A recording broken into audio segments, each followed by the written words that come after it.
Bem-vindos todos vocês à nossa edição especial do WW. É dedicada hoje a um assunto internacional de grande amplitude em relação ao público aqui no Brasil que se interessa por esses aspectos. Dá para salvar a Ucrânia? A pergunta, na verdade, um pouquinho mais longa seria: o Ocidente consegue salvar a Ucrânia? Três são os convidados para debater essa questão aqui na edição especial do WW. Eu começo a apresentação dos participantes. Já agradeço o Sandro Teixeira Moita. Agradeço a disposição de participar. O Sandro está participando remoto lá do Rio. Ele é professor de Ciências Militares da ECM. Obrigado, Sandro.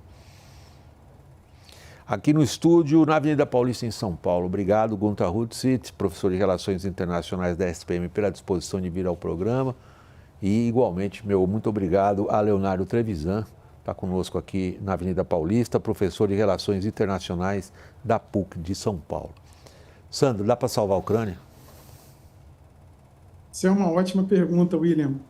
Mas será que, além desse pacote de 60 bilhões, a gente vai ver alguma outra movimentação do Ocidente? Porque a gente tem visto muitos analistas dizendo esse pacote é para tentar tirar a Europa da letargia. Mas, ao mesmo tempo, a gente tem uma reportagem do New York Times, que foi publicada essa semana, dizendo que a Rússia vai aumentar a produção das suas granadas de artilharia para até 4,5 milhões de granadas de artilharia.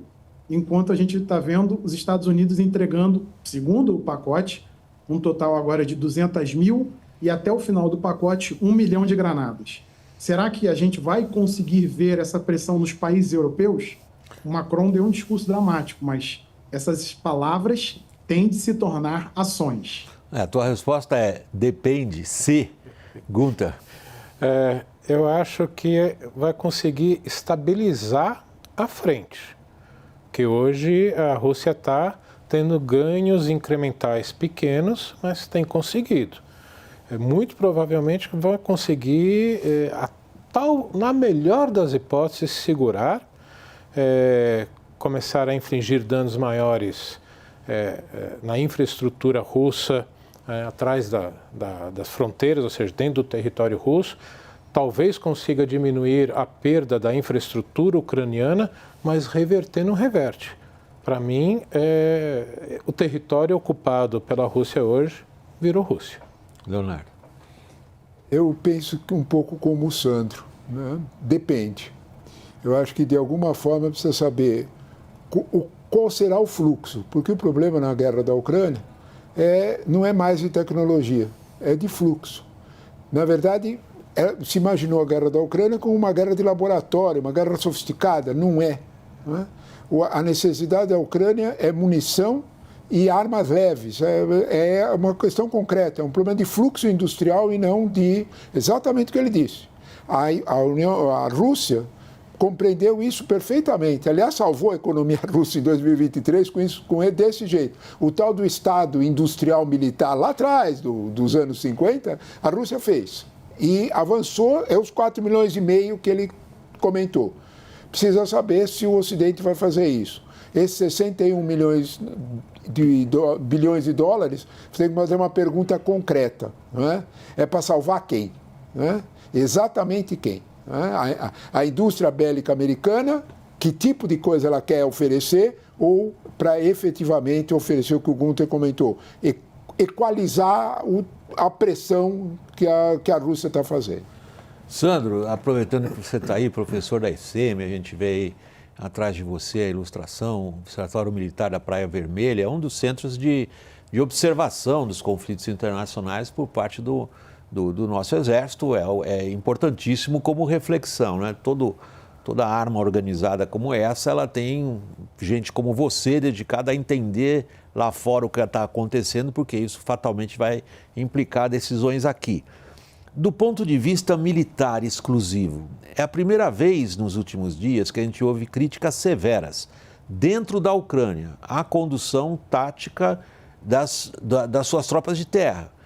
Na semana que passou, a Rússia conseguiu avançar de uma vez 5 quilômetros num setor da linha de frente, mais ou menos a sudoeste, para quem está olhando aqui dessa posição, e isso teria sido um erro de rotação de tropas por parte da Ucrânia, um erro crasso. Da mesma maneira, os americanos vinham criticando os generais ucranianos por empregarem recursos na manutenção, e aí é um atrito enorme, na manutenção de setores do fronte que tinham um valor simbólico, porém não estratégico operacional do ponto de vista exclusivamente militar. Os ucranianos colaboraram eles mesmos para a situação precária em que se encontram hoje? De certa maneira, sim, William. A gente pode considerar que a própria substituição do comandante em chefe ucraniano, o Valery Zaluzny, pelo Oleksandr Syrskyi, teve um pouco isso no início do ano. Essa substituição foi porque o Syrskyi é um homem muito mais da linha de frente, é o general ucraniano com maior experiência em combate, dessa geração nova de generais ucranianos. Ele vem combatendo os rebeldes pró-Rússia desde a Batalha de Debaltseve em fevereiro de 2015, para que se tenha uma ideia, e é um cara que aceita mais acriticamente os desígnios do Zelensky e do gabinete presidencial. O Zaluzny já colocava peças criticando algumas conduções, falava publicamente, o que causou alguma fricção entre o comando militar e o comando político ucraniano. Como você bem lembrou, ocorreu uma possível falha ucraniana de rotação de tropa, uma brigada que estava nas mesmas posições há 2 anos, estava saindo de posição, sendo substituída por outra, só que houve uma falha nessa transmissão de ordens e os russos exploraram isso. E essa falha é tão grosseira, William, que os russos conseguiram penetrar uma segunda linha defensiva ucraniana que tinha sido preparada durante 1 ano. Essa linha toda foi colocada a perder, tanto que os russos conseguiram avançar aí mais ou menos em poucos dias, o que eles não tinham avançado em 1 ano, depois da Batalha de Avdiivka. E foi praticamente sem combater. Sem combater, somente por manobra. O que não era uma característica dessa guerra aí. A gente tem visto muito atrito e muito uso de poder de fogo. Entretanto, uma outra coisa que também é colocada os ucranianos agora receberam aquilo que eles criticavam do Ocidente, uma ajuda substancial que vai chegar em munições e equipamentos. Entretanto, eles não resolveram um problema que só a eles cabe resolver: mobilização. Eles baixaram a idade de recrutamento, mas eles ainda não conseguem colocar em campo uma quantidade de homens que equivale às forças russas em operações. Então, isso também abre espaço para que a Rússia possa fazer uma grande ofensiva no verão. Para todos, eu sou fascinado leitor de história militar. A gente volta para os clássicos, Gunther: manpower and firepower. E toda essa, digamos, todo esse fascínio que despertam as novas tecnologias, particularmente aquelas ligadas ao mundo digital, acabaram, no fundo, ficando em segundo plano, Gunther? Ficaram, está claro. Há um grande aprendizado em que, pelo que eu já tenho lido, as Forças Armadas americanas já estão utilizando, já estão treinando, utilizando isso. Por exemplo, já perceberam que depender de poucos grandes satélites é um risco gigantesco. Aprenderam com Elon Musk, que o ideal é ter pequenos e muitos satélites para não perder a conexão. Então, muito provavelmente nos próximos anos eles vão substituir as famílias de satélites militares. Eles aprenderam que grandes drones não servem muito num campo de batalha. Eles vão partir para os drones menores, que é isso que os ucranianos estão produzindo aos milhares em pequenas oficinas. Aprenderam que, inclusive, os primeiros drones americanos enviados para lá foram abatidos por perder sinal. Então, a guerra eletrônica sendo revista, a guerra cibernética, até que se pensou no início que seria um grande instrumento que poderia paralisar a Ucrânia, não paralisou, então estão aprendendo com isso também. Só que essa guerra do século XXI acabou numa guerra do século XIX, guerra de trincheira.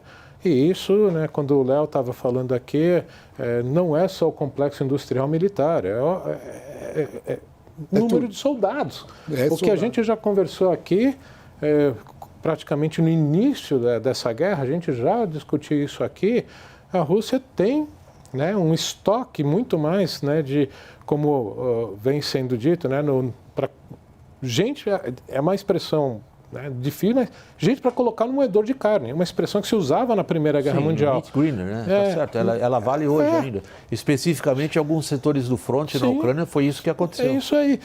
E até, de novo, mostrou para o mundo que numa sociedade russa que aceita um governo autoritário, com todos os meios de comunicação controlados pelo governo, essa sociedade está disposta a sofrer essas baixas gigantescas, que já se fala em torno de 60 mil. Só para comparação, para quem, né, não acompanha muito, os americanos perderam praticamente em 10 anos no Vietnã 64 mil soldados. Eles já estão nisso em 2 anos e meio de guerra. E essa sociedade não se revolta, reelegeu Putin. Portanto, a gente está numa guerra... Vocês estão mais atualizados do que eu. Se não me engano, o total de baixas, mortos em combate soviéticos na época, né? No Afeganistão, em mais ou menos 10 anos, não passou de 30 mil. Pois é. Para a gente ter uma ideia das proporções que nós estamos falando. Léo, desculpa, vou usar o apelido que o Gunther colocou na roda. Um ponto que vocês mencionaram logo no início, ao fazerem as primeiras intervenções em torno dessa pergunta, o Ocidente consegue salvar a Ucrânia? A pergunta é motivada, evidentemente, pela aprovação do pacote bilionário lá nos Estados Unidos. Imediatamente vocês colocaram isso em função da capacidade de mobilização dos europeus. Eu queria, em primeiro lugar, ir para o aspecto político. Em que medida, na sua avaliação, a percebida ameaça russa no norte da Europa mobiliza os europeus? Ou eles veem essa ameaça como algo que projeta e dá muitas manchetes, mas, na verdade, não é assim tão grave? São duas realidades, né? São duas realidades. Primeiro de tudo é a gente compreender, essa pergunta é legal, porque é a gente compreender a concepção que a gente tem sobre a guerra da Ucrânia, saindo só exclusivamente, e é fundamental discutir o aspecto militar, né? É a mesma coisa que no restaurante você não discutir o cozinheiro, você vai ter que discutir o cozinheiro, né? E os militares que estão ali fizeram erros, cometeram erros. A tua pergunta, na verdade, é a concepção que a gente tem sobre a guerra da Ucrânia, né? Saiu essa semana no Financial Times um artigo do Gideon Hachman, você viu, né? William, o Gideon faz uma... Gideon Hachman é o chefe comentarista de política internacional do Financial Times. Do Financial Times, exatamente. Provavelmente nesse âmbito da imprensa internacional, talvez um dos 3 principais nomes que fundamentais, são lidos ao redor do planeta quando se trata de geopolítica. Exatamente. Qual foi o alerta dele? A primeira concepção que você tem sobre a guerra, né, é que a Ucrânia faz parte de um conflito maior. Né? E ela, ao fazer parte de um conflito maior, ela tem, vamos dizer assim, uma concepção do qual é a importância da Ucrânia para essa realidade. Né? Então, aí vamos lá. Aí você pega o militar Cavoli, o general Cavoli, que é o comandante americano na Europa, e ele fala de um eixo de adversários. E ele põe tudo num saco só. Ele mistura China, Rússia, Irã e Coreia do Norte. Diz que isso forma um eixo, e ele vê nisso porque a guerra na Ucrânia foi alimentada por esses 4. Vamos com calma, né? Porque a China vendeu para os russos, mas vendeu para os ucranianos também, né? O chinês está a fim de fazer negócio. Então, o problema está ali, de alguma forma, muito claro. O que é que você espera? A Ucrânia é um conflito maior, e a Ucrânia sendo um conflito maior, a lógica direta é de ameaça direta à Europa. Né? Isso é uma concepção para entender essa coisa. E esse mundo. Tem uma segunda concepção. A segunda concepção está no avô de todos nós, né? Está no Kissinger, dizendo o seguinte: olha, não deixa que a China, não deixa a Rússia numa situação tal que ela vai acabar nos braços da China, porque isso não é conveniente para ninguém. Né? É o que está acontecendo. Nós discutimos isso na aula, na discussão passada, era exatamente o partner. Nessa segunda versão, não tem recurso militar suficiente para enfrentar todas essas frentes juntas. Não dá para enfrentar a frente, é isso que o Gideon Hachman diz. Não dá a segunda versão. Não dá para você enfrentar na Ásia, na Europa e no Oriente Médio ao mesmo tempo. Nem os Estados Unidos, com um orçamento militar na faixa de 905 bi, 900. A gente precisa comparar a realidade para entender, né? Número é um inferno para entender. Os Estados Unidos têm 905 bi de orçamento militar, a China tem 204, é o segundo. Daí em diante é 70, 60, nas grandes potências. Mesmo os Estados Unidos com essa força, ele não tem material militar para enfrentar 4 forças desse lado. Precisa chegar à seguinte conclusão: a guerra da Ucrânia é exatamente o quê? Né? Esse é o ponto. Sandro, eu vou passar a palavra a você com essa questão, mas eu vou para o intervalo antes de você começar a responder, para eu não cortar teu raciocínio. A questão para você ir pensando no intervalo do programa é como é que a compreensão que os países mais próximos do conflito militar ali na Europa têm e se isso os levaria, possivelmente ou não, a se mobilizar da forma como você, na sua primeira intervenção, considerou crucial para a gente entender o que vai acontecer. Pessoal, a gente volta daqui a um instantinho. Até já.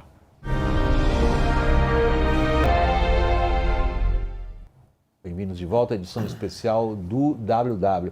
Sandro, conforme prometido, você reinicia o programa em torno da questão que nós deixamos, que estávamos debatendo no último segmento, que é a compreensão que os países mais próximos, os países europeus, por exemplo, uma Alemanha, têm da percebida ameaça russa, se isso poderia, colocando no condicional, seguindo a sua intervenção no começo do programa, se isso poderia trazer uma mobilização dos europeus no sentido do qual, se não acontecer, você mesmo dizia tchau, Ucrânia. Bem, eu vou começar a minha resposta puxando um pouco do que o Leonardo estava falando na resposta dele anterior. A guerra da Ucrânia é uma guerra que tem que ser entendida tanto pelo seu contexto geopolítico, é óbvio que o componente militar é importante, mas ela tem que ser entendida ainda mais no seu contexto geopolítico, e ela tem que ser entendida, porque eu até disse isso em uma conferência que eu fiz no exterior recentemente, ela é uma guerra tridimensional, mas ela não é tridimensional de 3 dimensões, ela está em 3 dimensões temporais diferentes. É uma guerra travada com tecnologia do século XXI, com táticas do século XX, por ideologias do século XIX, que é justamente a visão nacionalista russa de restabelecer essas fronteiras de um mundo russo e trazer a Ucrânia de volta para si, porque a Ucrânia, na verdade, é a pequena Rússia, é onde os russos rejeitaram a visão católica de mundo e a polonização. Isso é muito caro a eles e isso tem sido muito utilizado pela propaganda do Kremlin recentemente. Isso é importante porque vai nos levar a entender a resposta europeia e isso vai entender por que o parlamento polonês aprova uma lei que o exército polonês agora tem que ter 300 mil homens, pelo menos. Que a Suécia retoma o serviço militar obrigatório para homens e mulheres. E que isso está sendo discutido em diversos países europeus. Por que a gente vai ouvir o Macron falar essa semana uma declaração extremamente dramática que a Europa pode morrer. Ela pode se perceber mortal. Porque a gente está vendo, de um lado, uma Rússia ressurgente que se vê diante de um projeto de forçar o seu poder de veto sobre a segurança europeia, e a Ucrânia é o terreno geopolítico para isso. Porque se a OTAN adquire o controle da Ucrânia, por meio de aliança, obviamente, aliança, por meio da chegada da União Europeia à Ucrânia, você tem um perigo muito grande para um regime como o russo, um regime como o de Vladimir Putin. Mas é o que está acontecendo. Exato, a gente está vendo essas duas forças em choque. Exatamente isso. E aí, por um lado, você tem os russos partindo para uma lógica na qual, se eu não tiver toda a Ucrânia, eu secciono a Ucrânia e jogo o prejuízo, ou seja, o lado ocidental, para que os ocidentais resolvam. Porque grande parte, não só das riquezas materiais da Ucrânia, está no leste, que está devastado pela guerra, mas pode ser reconstruído, como também muito daquelas comunidades que são muito mais ligadas aos russos. Eu estava acompanhando uma reportagem feita pelo Financial Times recentemente, e outra pelo New York Times, da desconfiança dos soldados ucranianos quanto à própria população local, porque muitos são falantes de russo e têm laços com a Rússia, têm familiares na Rússia e vivem de remissões russas.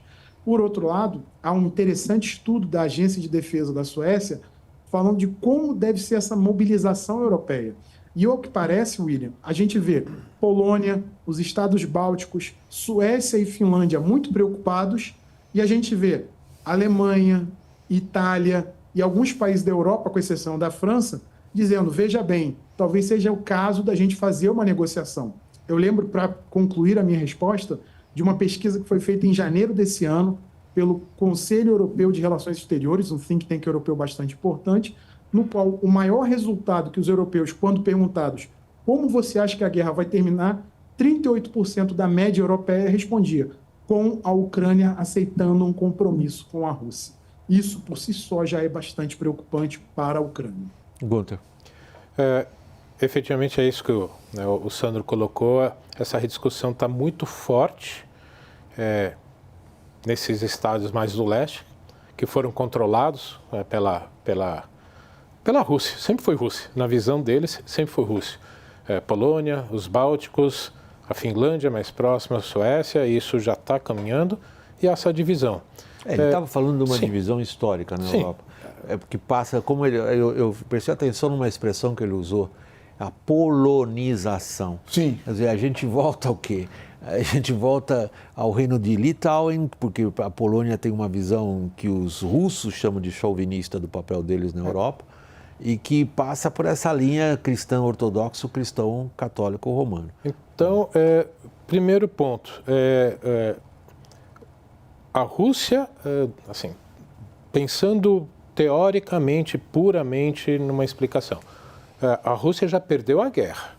Perdeu a guerra porque não conquistou o objetivo que queria, que era subjugar a Ucrânia. Portanto, se efetivamente Vladimir Putin reestabelecer o seu objetivo, fazer essa secção do território ucraniano e negociar uma paz ali, a Ucrânia definitivamente vai entrar na União Europeia, possivelmente não na OTAN, mas estando na União Europeia já tem a proteção dos estados militarmente, já tem a infraestrutura jurídica de proteção militar dentro da própria União Europeia. O grande ponto é saber se efetivamente o Putin vai aceitar ficar só nisso, se ele vai dar um tempo para continuar. Então, pelo que eu andei lendo e conversando com alguns amigos, parece que os europeus já entenderam que não podem repetir, né, Munique 38, um apaziguamento, que aí vai efetivamente só dar um tempo para ele voltar. Se realmente esse entendimento prevalecer na Europa, muda completamente. O restabelecimento de todo o complexo industrial militar na Europa, que praticamente não existe, tirando talvez o Reino Unido, não existe, está sendo preparado, enquanto que os americanos também estão se recuperando. Recuperar toda a infraestrutura que existia, principalmente nos Estados Unidos, que foi desmontado com os dividendos da paz, anos 90, cortaram os gastos militares e que isso está sendo revertido. Então, eu acho que pelo menos a liderança política europeia, sim. Agora, a população europeia, eu ainda tenho dúvidas se efetivamente já entendeu isso. Esse debate sobre reintrodução do serviço militar obrigatório ou não está crescendo. No Reino Unido, isso já foi colocado pelo comandante militar. Ou seja, se já começou esse debate, é porque ele não vai parar, vai continuar. Léo, vou voltando porque você que deu esse pontapé para essa rodada agora. Quer dizer, o entendimento que os países europeus têm, aí no caso agora da guerra da Ucrânia, como o Sandro estava assinalando, é uma guerra em 3 dimensões e uma delas é essencial. Geopolítica. Exatamente, do ponto de vista dos europeus. Há uma compreensão, sobretudo nos Bálticos, na Polônia e em boa parte da Alemanha, Isso. que viveu dividida com o Exército Vermelho de um lado e a OTAN do outro durante de 1945 a 1989. O Muro de Berlim foi o resultado disso. Há um entendimento da ameaça russa como algo real.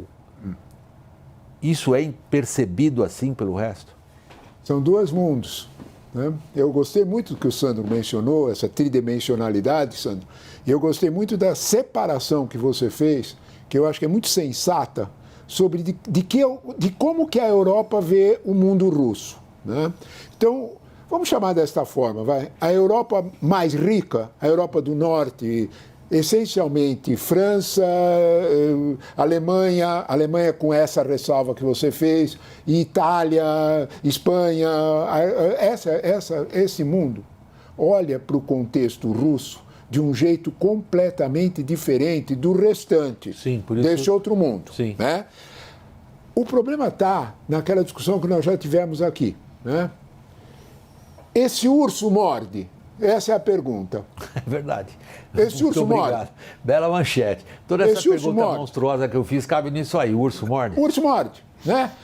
Morde. Eu acho que o urso alcança só as patas da frente, nos que estão mais perto. E aí, Sandro, esse urso morde? Esse urso morde, Sandra?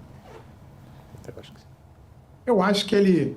Eu acho que, assim, a guerra da Ucrânia deu a russos e ucranianos uma coisa que os europeus não têm: uma capacidade de operar em larga escala. Então, eu concordo com o Leonardo que é bem possível que a força russa seja para os vizinhos próximos. Isso, Seja pros só para os países vizinhos bálticos. próximos. Mas eu No não que sei o se Obama, você- então o velho Obama tinha razão. Nós tratamos de Rússia como uma potência regional. É esse o ponto, Sandro. Se nós olhamos, muito interessante a opção da tridimensionalidade, mas ele pegou direto, a geopolítica. Quando nós olhamos para esse mundo, né, ele afeta, ele atinge o vizinho, ele assusta. Nós temos uma lógica de Danzig na Polônia, concorda comigo? Vamos proteger Danzig, né? Na verdade é isso, né? Então, o porto. Tem um porto para proteger na Ucrânia, que é Odessa, que é o X da história. Né? Léo, quando você menciona Danzig, que, para esclarecimento de quem nos acompanha, é um dos grandes problemas nos anos 30 que levam à deflagração da Segunda Guerra Mundial, imediatamente vem uma outra frase, que eu acho que é a frase que está embutida na sua brilhante formulação, se o urso morde. E a frase era pronunciada na França dos anos 30. Morrer por Danzig? Morrer por Danzig. Ou seja, eu vou me sacrificar para defender aquele treco lá na Polônia, lá do outro lado, para eles é do outro lado do mundo, lá nos quintos dos infernos, se eu vou morrer por Danzig. Isso. Se eu não estava preocupado com os eslavos, com toda a carga pejorativa que isso tinha. Puxa para hoje. Morrer por Danzig. Existe essa vontade dos alemães ou dos franceses hoje de morrer por Odessa? Agora eu vou completar um pouco esse teu raciocínio e chamar um pouco a questão central, que vocês dois chamaram, da mobilização. Se é difícil fazer mobilização na Ucrânia, vamos ser reais, está difícil fazer mobilização na Ucrânia.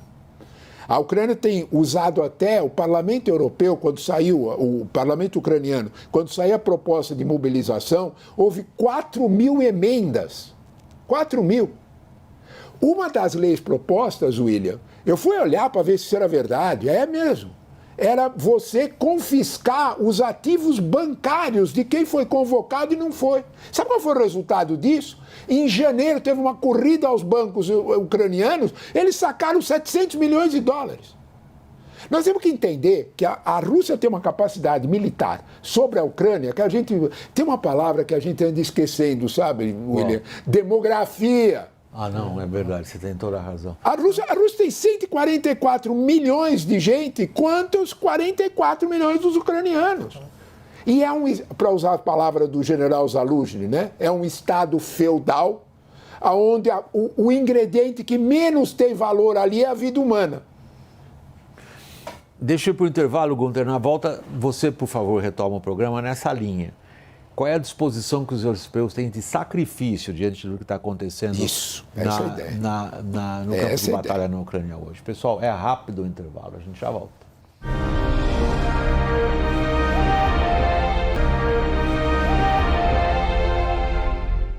Bem-vindos de volta ao WW Especial.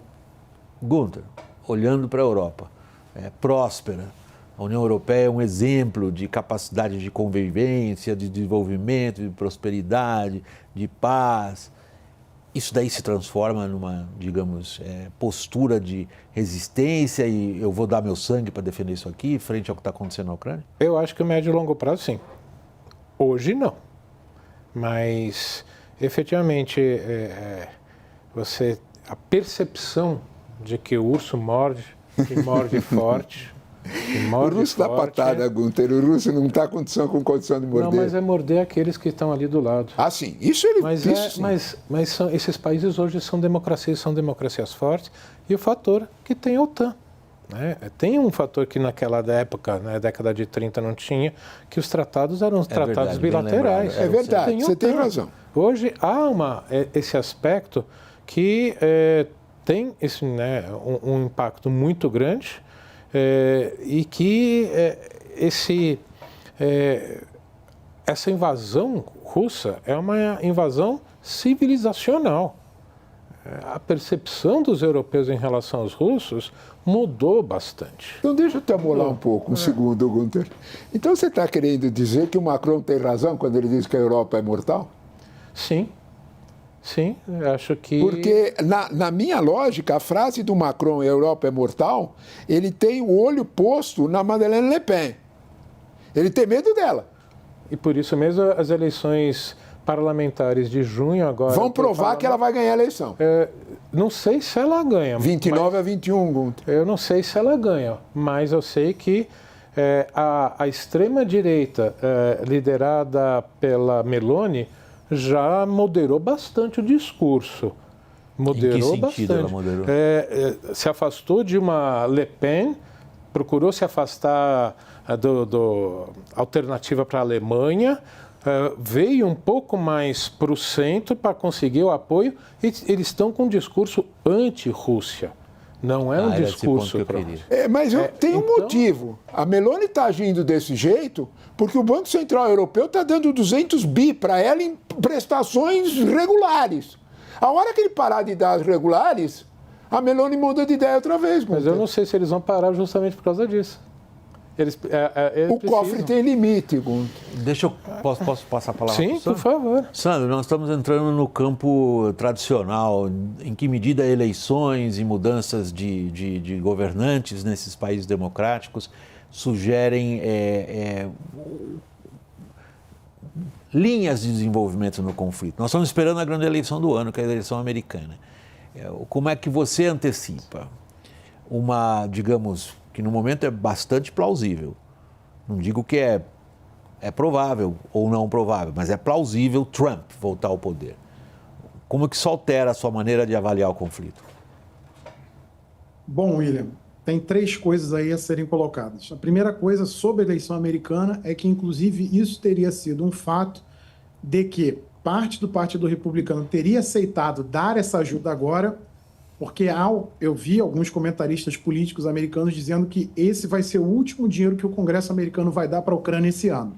Então é uma ajuda substancial? Sem dúvida é. Mas é uma ajuda que, se a gente for ver na duração da guerra, não vai demorar muito para ser consumida, dado o tamanho e a magnitude que essa guerra tem.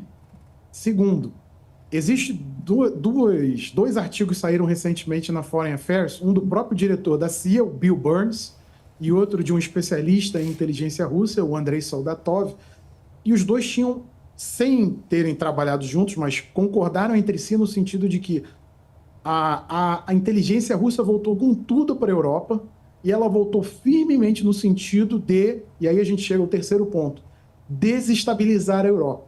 Então agora não se trata mais só de financiar a extrema-direita, se trata de criar condições nesses países, e por isso até é interessante ver a crise dos agricultores na França, 40 dias de ações contra o Parlamento Europeu em Bruxelas por parte de agricultores belgas, isso tem sido enxergado pelos europeus como ação russa. Então, é importante que a gente tenha em mente que esses processos serão afetados fortemente. E eu concordo quando o Gunther fala que a cibernética talvez não tenha sido aquela arma milagrosa, né, que ela estava sendo vendida alguns anos atrás como uma Wunderwaffe, né, uma arma maravilhosa, que ia acabar com a guerra. E talvez ela não sirva para acabar com a guerra, mas sim para potencializar as narrativas e uma guerra informacional que a gente tem visto quase que de campo aberto entre as grandes potências. Por fim, isso leva a gente a entender que a gente está diante de uma questão delicada. O professor Leonardo lembrou do Kissinger, eu vou voltar ainda mais, né, pelo meu vício de historiador. Mackinder já falava em 1904 que cabia à Grã-Bretanha não deixar nascer uma grande e forte aliança na Eurásia. E o Kissinger morreu falando isso. Não pode deixar a Rússia na mão da China.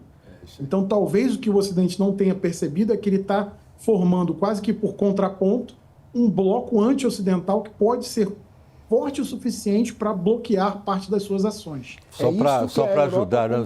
Aí o público fatalmente vai pedir que a gente ajude as pessoas a acompanhar a nossa conversa. Mackinder é um dos grandes nomes, talvez se poderia colocar como um dos principais fundadores dos estudos de geopolítica, tal como nós entendemos esses estudos hoje. E a grande contribuição dele, e daí vem também o nome geopolítica, é a ideia de que o controle de determinadas massas, e ele faz muito essa separação entre a massa territorial e os oceanos, que quem na verdade controla as massas territoriais, controla no fundo o planeta inteiro. Apenas fecha parênteses para ajudar as pessoas. É o Heartland, ele falava no Heartland. Mackinder falava o tempo inteiro no Heartland e foi peitado, foi discutido pelo Markham, que dizia o seguinte, que conta é o oceano. É essa a ideia. Vocês estão indo mais longe, aí vão ter que explicar o que é Heartland, quem é o Markham e tudo mais. Vamos voltar.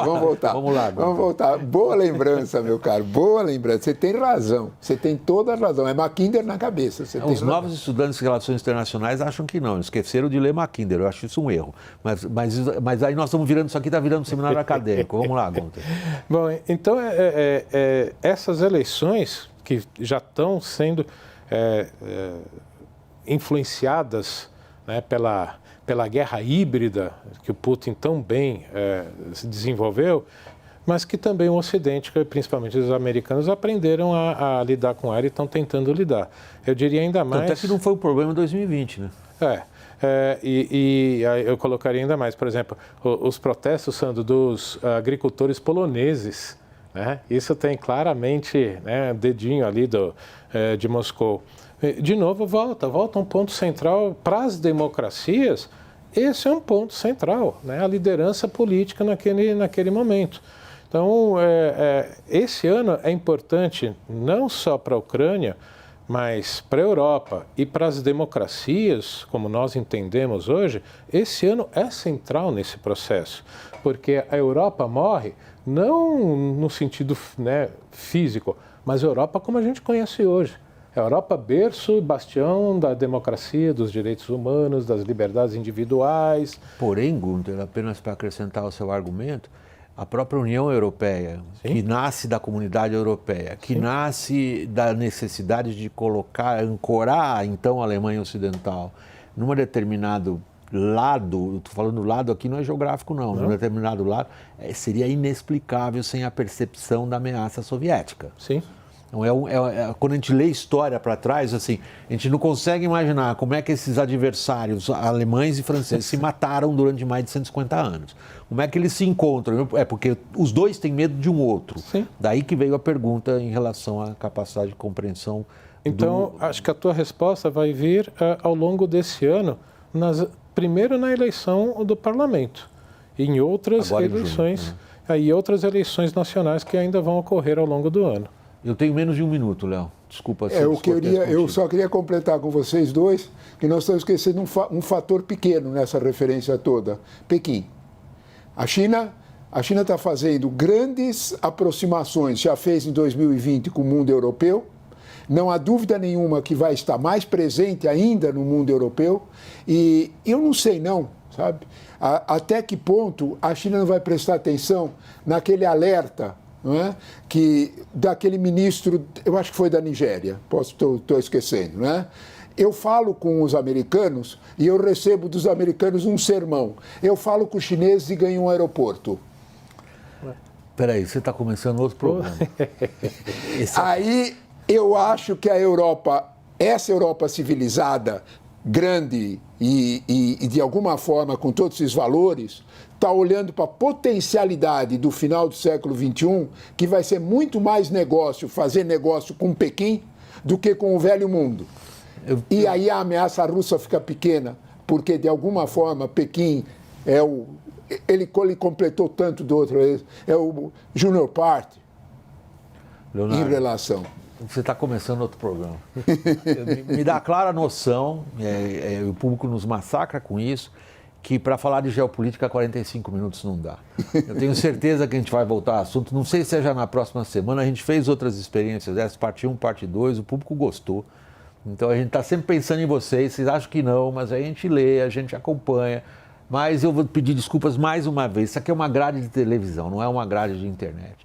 Então a gente vai voltar a esse assunto. Eu queria ficar aqui, por enquanto, agradecendo a participação do Sandro Moita, lá da ECM, no Rio. Volta sempre com esse fundo aí, é legal. Obrigado, Sandro, pela participação. Gunter Hutzit, muito obrigado também pela presença. Aqui o Leonardo Trevisan também, nosso agradecimento. Obrigado a vocês. Meu obrigado especial a você que nos acompanha e tem paciência com essas minhas desculpas. Até a próxima.